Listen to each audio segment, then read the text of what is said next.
Welcome back your channel विस्तृत classes. दोस्तों आज की खास क्लास हम लोग लेके बढ़ रहे हैं। आइए पार्ट 2 वीडियो होगा, ठीक है ना।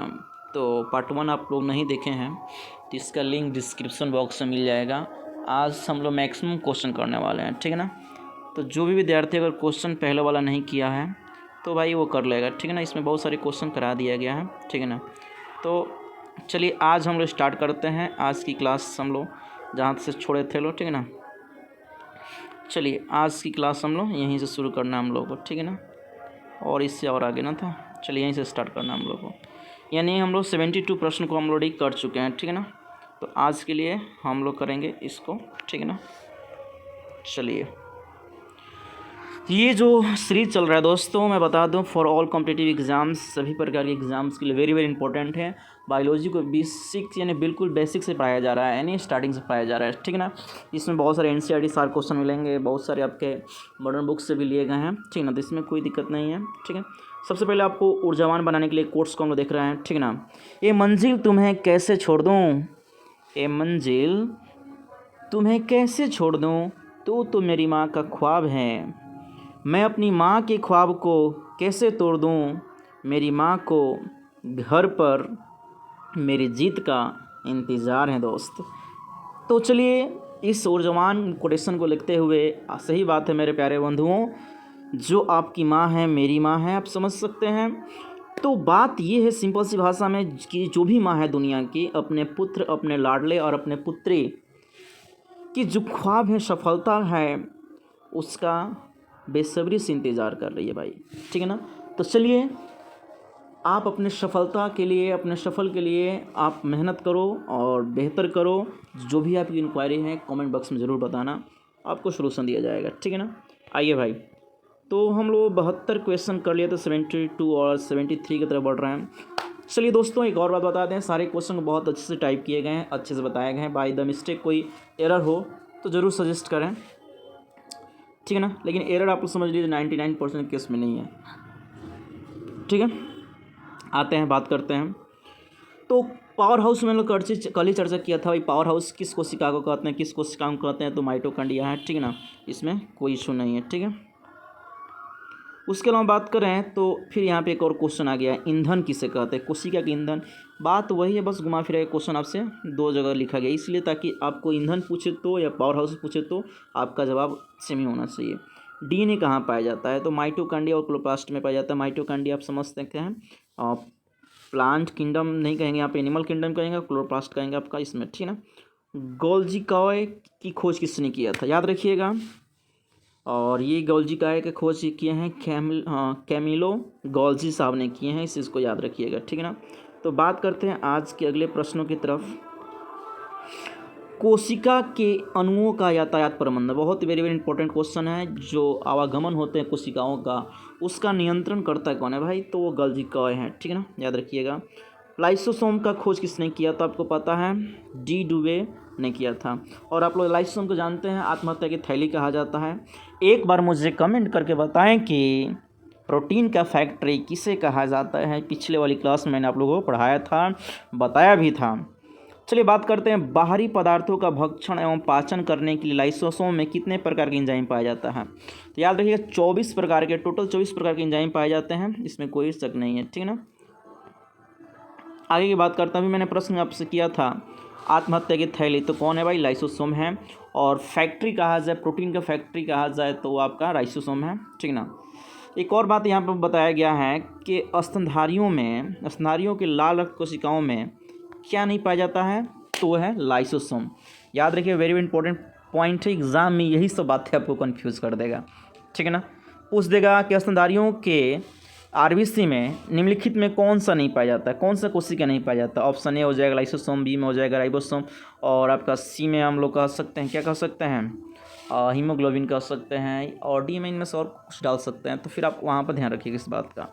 लवक की बात करें तो लवक किसमें पाया जाता है, तो सिर्फ आपके पादप कोशिका में पाया जाता है। और मुझे बताएं कि तारिकाएँ कोशिका जो है किसमें पाई जाती है, मैंने कल ही आप लोगों को डिस्कस किया था, ठीक है ना। चले आते हैं, वेरी वेरी इंपॉर्टेंट क्वेश्चन है, जो लवक होते हैं कितने प्रकार के होते हैं। आप लोग हरित लवक के बारे में सुने होंगे, ठीक है ना। उसके अलावा अवर्णिक लवक के बारे में सुने होंगे, और एक वर्णिक लवक है, ठीक है ना, जिसे क्रोमोप्लास्ट कहते हैं। प्रकाश संश्लेषण के माध्यम आप लोग सुने होंगे। तो बताइए किस रंग में, आपसे प्रश्न मैं पूछना चाहूँगा कि किस रंग में सर्वाधिक प्रकाश संश्लेषण की क्रिया होती है, यानी तेजी से होती है, कमेंट में बताएं। तो सबको पता है एक बात, तो यहाँ पर समझ लेते हैं तीनों लवक के बारे में। तो हरित लवक के भाई आप याद सकते हैं हरा होता है, और वर्णिक लवक जो होता है जिससे हम लोग क्या कहते हैं, क्लोरोप्लास्ट कहते हैं ना।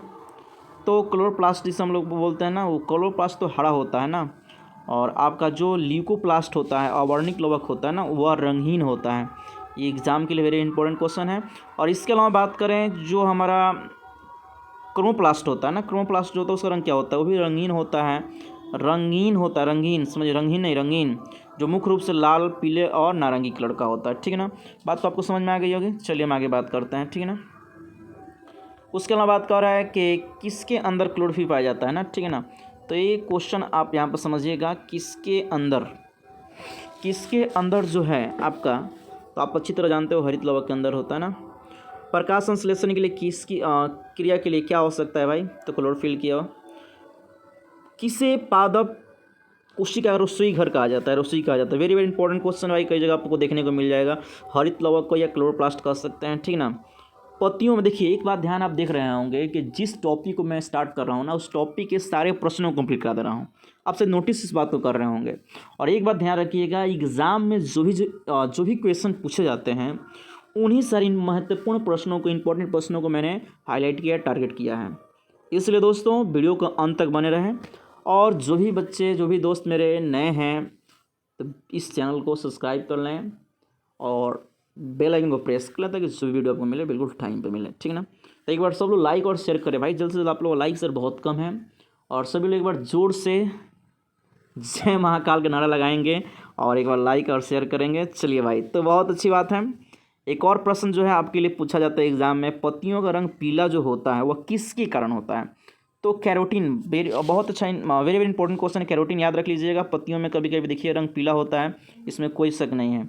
उसके अलावा जो पौधे अपने भोजन का संग्रह करते हैं, तो आपको पता है ना, जड़ों या भूमिगत जड़ों से करते हैं, ठीक है ना, इसको तो आप आसानी से बता सकते हो ना। उसके अलावा बात करते हैं वर्णिक लवक जो होते हैं पौधों के किस भाग में पाए जाते हैं, पौधे किस भाग में पाए जाते हैं, तो फूल हो गया, ठीक है ना, फूल हो गया। थोड़ी सी डिस्टर्बेंस हो रही है, ध्यान दीजिएगा। फूल हो गया, उसके अलावा फूल भीती हो गया, बीज हो गया, ठीक है ना। एक और अच्छी क्वेश्चन आपके सामने आ रहा है ना, टमाटर का रंग जो होता है ना, टमाटर हरा से पीला और किसके कारण होता है, तो लाइकोपिन याद रखिएगा। लाइकोपिन की वजह से। गाजर में जो उपस्थित रंग होता है लाल, वह किसकी वजह से होता है, कैरोटीन की वजह से होता है। चुकंदर का जो गाढ़ा रंग हो जाता है ना भाई, देखिए गाढ़ा लाल होता है ना, वो गाढ़ा लाल नहीं होता, आप जानते हैं कत्थी कलर का होता है, उसे हम लोग बोलते हैं विटामिन बोलते हैं, ठीक ना, इसी कारण ऐसा होता है, ठीक है ना। इसके अलावा बात करते हैं आज की और भी बहुत सारे इंपॉर्टेंट क्वेश्चन है, बहुत सारे क्वेश्चन मैं कराने वाला हूँ, तो इसलिए वीडियो को बिल्कुल शांति से अच्छे से देखिए, ठीक है ना। और जो भी इंपॉर्टेंट के एग्जाम के इंपॉर्टेंट बार बार पूछा जाता है, समझिए सारे क्वेश्चन इंक्लूड किए गए हैं, ठीक है ना, तो उसमें ध्यान देने वाली बात है। तो कोशिका का प्रमुख अंग आप जानते हैं केंद्रक होना चाहिए, और केंद्रक द्रव्य और जो धागीनुमा आकार की होती है, जालक की तरह होती है, उसे क्रोमेटिन कहते हैं। ये क्वेश्चन कई बार एग्जाम में कई जगह पूछा गया, मैंने खुद देखा इस प्रश्न को, ठीक है ना। तो थोड़ा ध्यान दीजिएगा इन सारे प्रश्नों को, ठीक है ना। अगर बात करते हैं क्रोमेटिन किस चीज़ का बना होता है भाई, तो प्रोटीन और डीएनए का बना होता है, ठीक है ना। अगर बात करते हैं मानव में गुणसूत्र जो क्रोमोसोम होते हैं 23 जोड़े होते हैं, टोटल संख्या 46 होती है। चिंपैंजी की बात करें तो हम लोग से 2 ज़्यादा होता है, ठीक है ना, इसीलिए हम लोग से ऐसे भी बोला जाता है ना, वो हम लोग से भी, मानव जाति से भी बुद्धिमान होते हैं, यानी क्रोमोसोमों की संख्या क्या होती है, अधिक होती है, और ठीक है ना। इसके अलावा बात करें तो घोड़ा में 46 तो हम लोग में ना होता है जी, ठीक है ना। आगे देखते हैं, और इससे संबंधित हम प्रश्न कराएंगे, सारे चीज़ों को हम लोग देख लेंगे भाई। क्रोमोसोम की सारी संख्या के बारे में डिटेलिंग करेंगे, अभी जस्ट इसके बाद करेंगे, ठीक ना। तो बंदरों में गुणसूत्र की संख्या याद रखिएगा, 21 जोड़ा और 42 टोटल होते हैं। और ये क्रोमोसोम करते हैं क्या भाई, तो याद रखिएगा जो वंशागति होती है, जो पीढ़ी दर जनरेशन टू जनरेशन जो गुणवाहक होते हैं, उसमें आपके गुणसूत्र ही यानी क्रोमोसोम काम आते हैं। आरएनए का संश्लेषण कहाँ होता है दोस्तों, केंद्रिका में होता है। डीएनए में मौजूद 4 प्रकार के क्षार होते हैं, वो एग्जाम में वेरी वेरी इंपॉर्टेंट है, क्वेश्चन याद रखिएगा। एक अलग सा दे देगा, वो पूछ देगा इनमें से कौन सा नहीं पाया जाता है, तो आपको याद रखना होगा, चारों के चारों नाम याद रखना होगा, वेरी वेरी इंपॉर्टेंट क्वेश्चन है, ठीक है ना। 4 क्वेश्चन में क्या करेगा ना, एक दूसरा दे देगा ना, 3 सेम रहेगा, तो फिर उसमें अब दिक्कत हो जाएगी। डीएनए में एंडिनिन सदैव किसके साथ जुड़ा होता है, थाइमिन के साथ जुड़ा होता है। और डीएनए में साइटोसिन जो किससे जुड़ा होता है, याद रखिए गुआनिन में से। अगर बात करते हैं डीएनए के डबल जो हेलिक्स मॉडल है, वेरी वेरी इंपॉर्टेंट क्वेश्चन, ध्यान दीजिएगा इस प्रश्न को लिए आप स्टार लगा लो, इसको लिख लो, वेरी वेरी इंपॉर्टेंट क्वेश्चन है कि डीएनए में के डबल हेलिक्स मॉडल किसने दिया, तो याद रखिएगा वाटसन साहब ने दिया और क्रिक ने दिया था, याद रखिएगा, इस वेरी वेरी इंपॉर्टेंट क्वेश्चन है, स्टार लगा लो इस क्वेश्चन के लिए, ठीक है ना। उसके अलावा बात करते हैं आरएनए के प्रकार, यहाँ पर देख सकते हैं, ठीक है ना। इसके अलावा बात करते हैं, ये भी क्वेश्चन को आप लोग स्टार लगा लो भाई, ठीक है ना। राइबोसोम पर बने प्रोटीन के अंतिम प्रक्रिया को क्या कहते हैं, ट्रांसलेशन कहते हैं, ठीक है ना, स्टार लगा लो बारे क्वेश्चनों को, ठीक है ना। इसके अलावा बात करते हैं आरएनए में कौन सा क्षार पाया जाता है, ठीक है ना।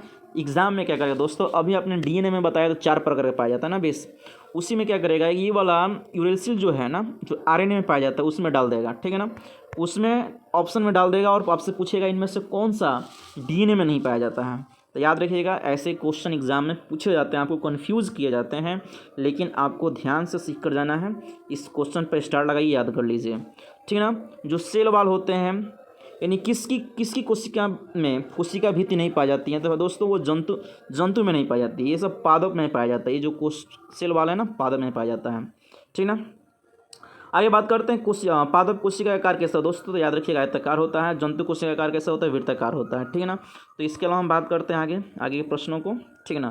देखिए अभी क्वेश्चन आया सेल वाल किस में पाया जाता है, तो आप समझ सकते हैं।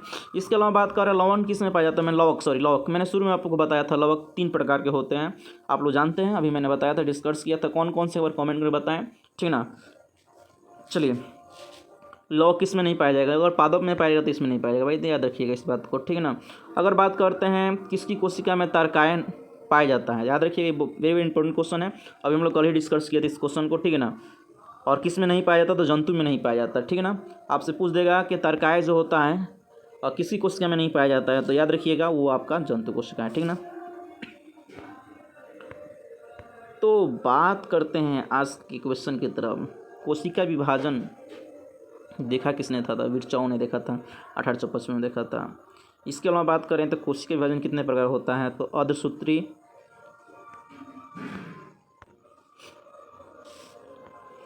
असूत्री विभाजन, समसूत्री विभाजन और अर्धसूत्री, यानी असूत्री, समसूत्री और अर्धसूत्री विभाजन, 3 प्रकार का क्या होता है, कोशिका विभाजन होता है, ठीक ना। इसके अलावा हम लोग बात कर लें, इसके अलावा क्या बात करेंगे हम लोग, देखिएगा ध्यान से, कॉपी कलम के साथ बैठिए, इन सारे प्रश्नों को लिखते जाइए दोस्तों। अगर आपको पूरे क्लास का PDF चाहिए तो मुझे कमेंट में बताइएगा, इसका PDF भी अवेलेबल कर दिया जाएगा, ठीक है ना। असूत्री कोशिका किसमें पाया जाता है भाई, जीवाणु हो गया ना, असूत्री नीलहरित हो गया, सवाल हो गया, ईस्ट हो गया, अमीबा हो गया, प्रोटोजोआ हो गया, इस सब में आपका असूत्री विभाजन होता है, ठीक है ना। समसूत्री विभाजन याद रखिए एग्जाम में आपसे पूछ देगा कि जो कोशिकाएं होती है इसमें कौन सा विभाजन की क्रिया होती है, ऑप्शन हो जाएगा असूत्री, समसूत्री, अर्धसूत्री, अर्धसूत्री, इनमें से कोई नहीं, तो आप बता सकते हैं आसानी से, ठीक है ना। और बात करते हैं सबसे पहले समसूत्री को देखा किसने था भाई, तो याद रखिएगा फ्लेमिंग सामने देखा था इसको, ठीक है ना। और बात करते हैं अर्धसूत्री को किसने देखा था, तो बिजमैन ने देखा था, ठीक है ना, इस चीज़ को याद रख सकते हैं। अर्धसूत्री विभाजन कोशिका में कहाँ होता है भाई, जनन में, याद रखिएगा जनन में होता है, ठीक है ना। समसूत्री के बारे में बताएं तो बताइए, एक चीज़ बताइए कि बच्चे के जन्म के बाद कोशिका के कौन ऐसा यानी शरीर के वो कौन सा कोशिका का हिस्सा है जिसका विभाजन नहीं होता है, एक बार मुझे कमेंट करें, इस क्वेश्चन का जवाब ढूंढें, नहीं पता है तो मुझे ज़रूर बताएं, ठीक है ना।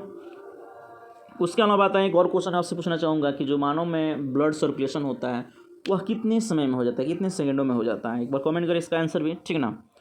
उसके अलावा देखिए समसूत्री कोशिका विभाजन में एक कोशिका से कितनी कोशिकाओं का निर्माण हो सकता है भाई, 2 हो सकता है। और सूत्री में कितने हो सकते हैं, 4 हो सकते हैं, ठीक है ना, इस बात को याद रख लीजिएगा, ठीक है ना। अगर बात करते हैं एक और वेरी वेरी इंपॉर्टेंट क्वेश्चन, इस पर भी स्टार लगा सकते हैं, ठीक ना। जैव विकास का सिद्धांत किसने दिया था, डार्विन ने दिया, चार्ल्स डार्विन ने दिया था। और मनुष्य में लगभग कितने प्रकार के अवशेषीय अंग पाए जाते हैं, ठीक ना, 100 प्रकार के होते हैं। अनुवांशिका के पिता आप जानते हैं ग्रेगर जोहान मंडल या जॉन मेंडल के नाम से जानते हैं, ठीक ना। और सबसे पहले इन्होंने किस पे किया था भाई, मटर पर अपना प्रयोग किया था, मटर के पौधा पर किया था, ठीक है ना।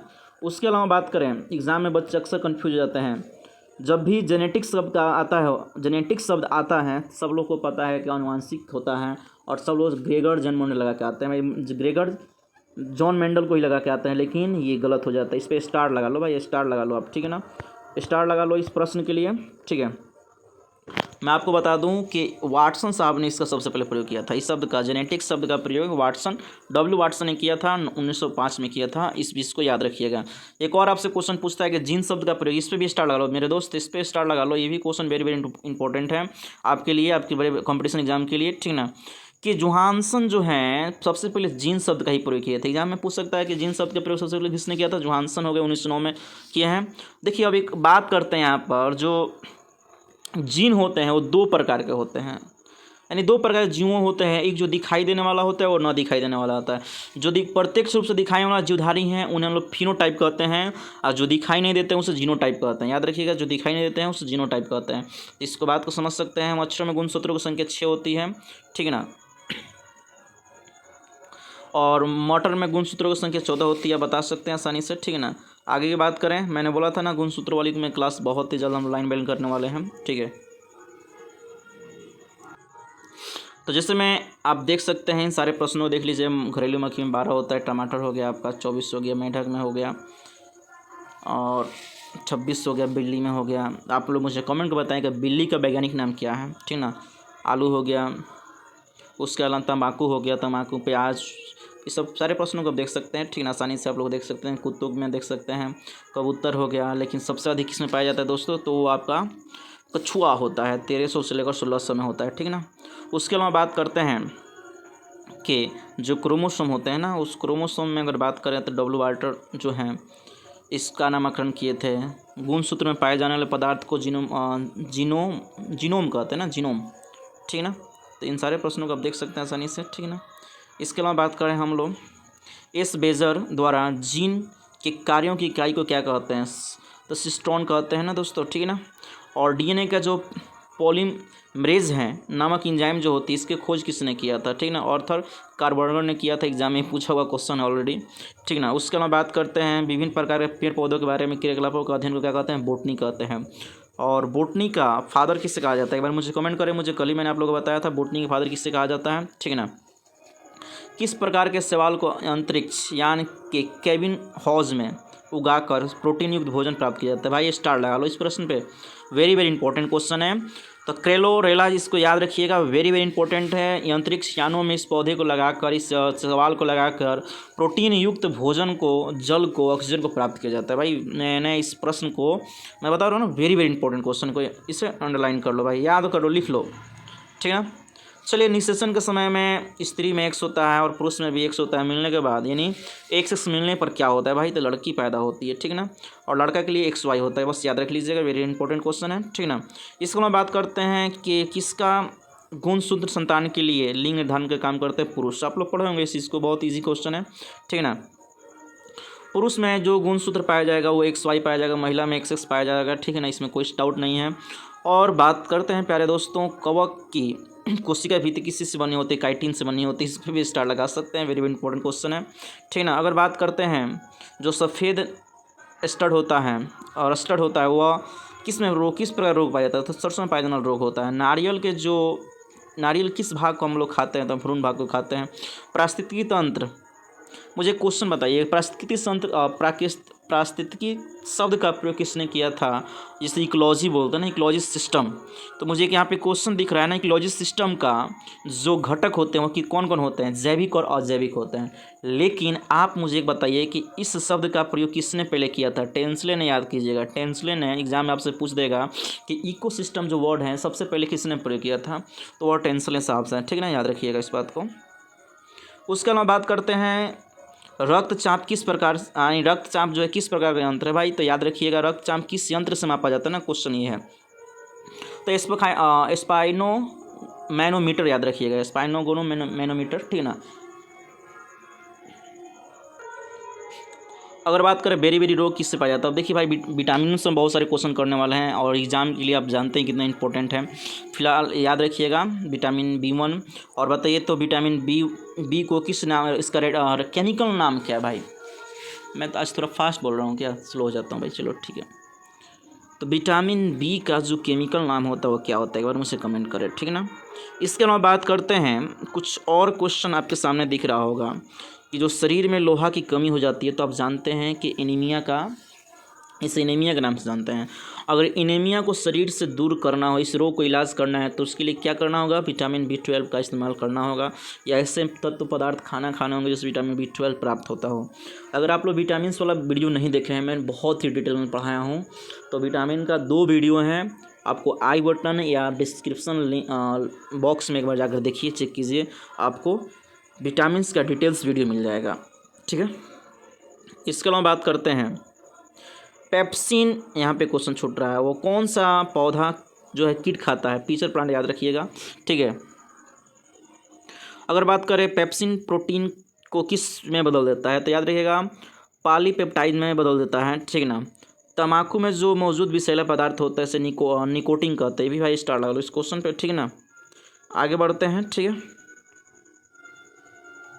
एक और क्वेश्चन है, बहुत ही अच्छा एक प्यारा सा क्वेश्चन है कि नदियों तालाबों आदि में, यहाँ कोमा लगा सकते हैं, पाए जाने वाले जो जलीय हरे पदार्थ होते हैं सवाल होते हैं। नीली क्रांति किससे संबंधित है, भाई याद रख लीजिएगा, वेरी वेरी इंपॉर्टेंट क्वेश्चन है, मछली से। अब बताइए एक और, गोल क्रांति किससे संबंधित है, आलू से है, ठीक है ना। श्वेत क्रांति किससे संबंधित है, मुझे कमेंट करके बताएं, ठीक है ना। काली क्रांति किससे संबंधित है, मुझे कमेंट करके बताएं, ठीक है ना। इस सारी क्रांति वाले वीडियो मैंने एक बार आपको बहुत ही जल्द में पढ़ाने वाला हूं, जो एग्जाम के लिए वेरी वेरी इंपॉर्टेंट होती है। जैसे रजत क्रांति किससे संबंधित है, रजत क्रांति जैसे अंडा आप समझते हो ना। लाल क्रांति किससे संबंधित है, बताओ मुझे कमेंट करके। तो लाल क्रांति आप टमाटर और मांस समझ सकते हो, ठीक है ना। इसके अलावा बात करते हैं श्वेत क्रांति किससे संबंधित है, भाई एक बार कमेंट में मुझे बताओ, ठीक है ना। सारी चीज़ों को डिटेलिंग करेंगे बहुत ही जल्द, लेकिन फिलहाल इसके आगे मिलेगा वो सारे प्रश्न, ठीक है ना। अगर बात करते हैं कि दूध में शर्करा कौन सा लैक्टोज पाया जाता है, BCG का टीका कौन से रोग के लिए इस्तेमाल किया जाता है, तो याद रखिए टीबी, ठीक है ना। एक बार मुझे बताइए टीबी की खोज किसने किया था, टीबी रोग का जो टीका होता है उसका खोज किसने किया था, रॉबर्ट कोच ने किया था, ठीक है ना। और मुझे एक बात बताइए सबसे पहले टीका खोज किसने किया था, ठीक है ना। एक बार मुझे कमेंट करके बताएंगे सबसे पहले टीका का खोज किसने किया था, ठीक है ना। चलिए भाई, इसके अलावा बात करें पेडियाट्रिक्स किसके अध्ययन को कहा जाता है, भाई तो शिशु से रोग से संबंधित हो से उसी को पेडियाट्रिक्स कहा जाता है। ये भी क्वेश्चन आप देख सकते हैं, जो चिकित्सा जनक हैं हिप्पोक्रेटस हैं, ठीक ना। उसके अलावा बात करते हैं किस ग्रंथि को आपातकालीन ग्रंथि के नाम से जानते हैं, तो एड्रिनल हो गया, या इसी को हम लोग एक और नाम से जानते हैं फाइट एंड फ्लाई। एग्जाम में कई बार पूछा जाता है फाइट एंड फ्लाइट किस ग्रंथि को कहा जाता है, तो एड्रिनल है, उसी का हिंदी नेम है क्या चीज़, अधिवृक्क ग्रंथि को कहते हैं, ठीक है ना। तो याद रखिएगा फाइट एंड फ्लाइट किस ग्रंथि को कहा जाता है, एड्रिनल को कहा जाता है, ठीक है ना। इसके अलावा बात करते हैं भाई कुछ प्रश्न और भी खास है जो आपके एग्जाम के लिए बिल्कुल अंत तक बने रहें, ठीक है ना। हृदय और फेफड़े की गति को सुनने के लिए हम लोग किसका प्रयोग करते हैं, तो स्टेथोस्कोप का प्रयोग करते हैं। भाई मैंने उसमें बताया था एक पीढ़ी से दूसरी पीढ़ी में जो आनुवांशिक गुण होते हैं उसका सूचना स्थानांतरण होता है किसके द्वारा, तो DNA के द्वारा होता है, ठीक है ना। उसके अलावा बात करें तो हम बात करेंगे पाचक एंजाइम पेप्सिन का, पाचक एंजाइम पेप्सिन कहाँ उत्पन्न होता है, छोटी आंत में होता है, ठीक है ना। एक और बताइए पालक में कौन सा विटामिन पाया जाता है, A पाया जाता है, ठीक है ना। सर्वप्रथम कार्बोहाइड्रेट का पाचन कहाँ होता है, मुंह में हो जाता है। सुक्रोज में होता है, तो ग्लूकोज और फ्रूक्टोज दोनों होता है, ठीक है ना। आगे बात करते हैं मानव शरीर का तापमान क्रम क्या होता है, भाई सही जवाब है, याद रख लीजिए, वेरी वेरी इंपॉर्टेंट, स्टार लगा लीजिए। 98.6 फ़ारेनहाइट कर सकते हैं, और 37 डिग्री सेल्सियस होता है, और 310 केल्विन होता है, ठीक है ना।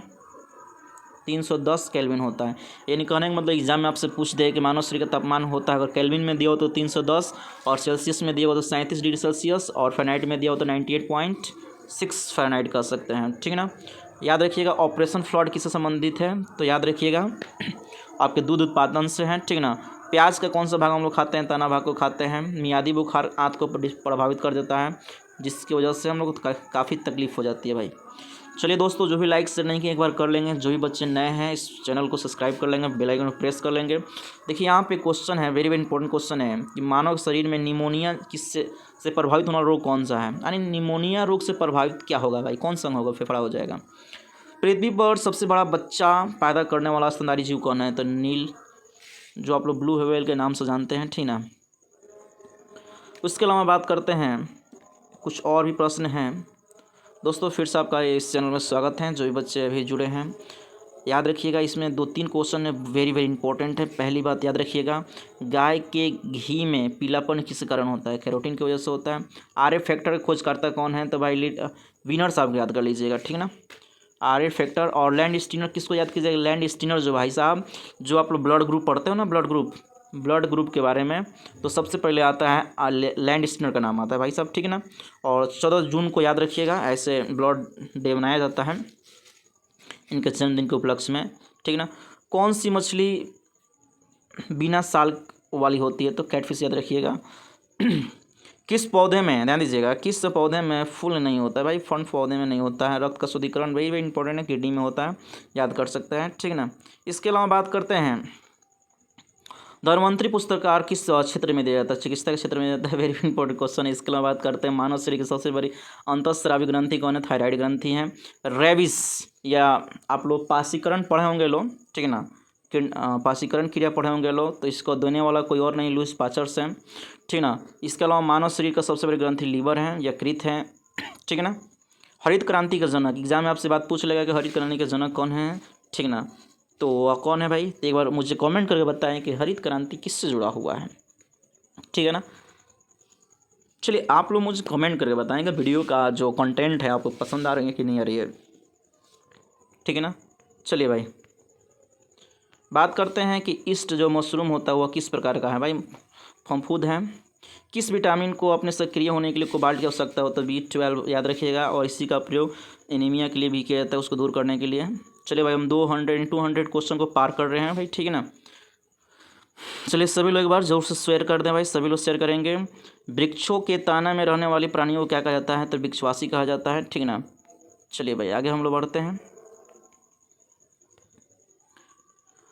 यूकैरियोटिक सेल में प्लाज्मा झिल्ली किससे बनी होती है? तो याद रखिएगा